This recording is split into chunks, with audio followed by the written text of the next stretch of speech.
ஆமா நாங்க தோத்துட்டோம். என்ன தோத்துட்டோம்னா என்ன முடங்கி கிடப்போம்னு நினைச்சீங்களா?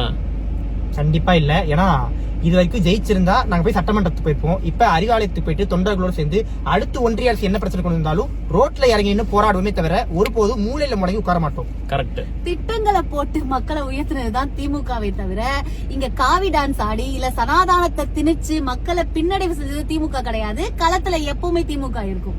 நீங்க எங்களை ஆளுங்கட்சியா தான் பாத்திருக்கீங்க. எதிர்த்து நின்னு போராடி பார்த்தது இல்ல, பாப்பீங்கடா.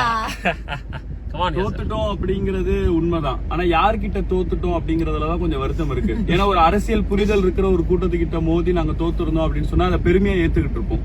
ஆனா தமிழ்நாட்டு மக்கள் ஒரு நடிகர் பின்னாடி ஒரு கவர்ச்சியின் பின்னாடி போறாங்களே அப்படிங்கிற ஒரு வருத்தம் எங்களுக்கு இருக்கு.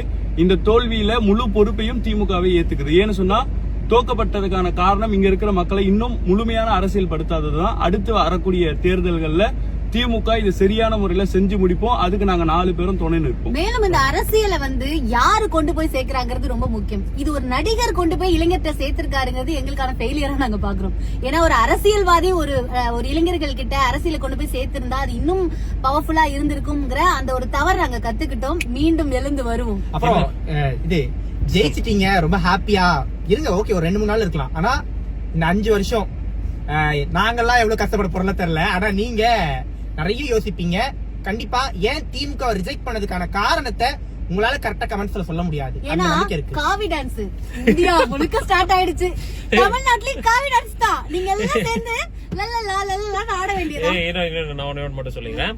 இங்க பாரு நண்பா, தோத்தா என்னைக்குமே போய் உள்ள ஓடி போய் ஒளிஞ்சிற பழக்கம் எல்லாம் எங்களுக்கு கிடையாது. எதிர்கட்சியா தான் நாங்க அதிக நாள் நாங்க இருந்திருக்கோம். தோத்ததுதான் எங்க வரலாறு அதிகம். ஆனா நாங்க தோல்வியில கூட வெற்றிகரமா நாங்க கொண்டாடுவோம். எப்படி பழைய திமுகவை திரும்பி பார்ப்பீங்க.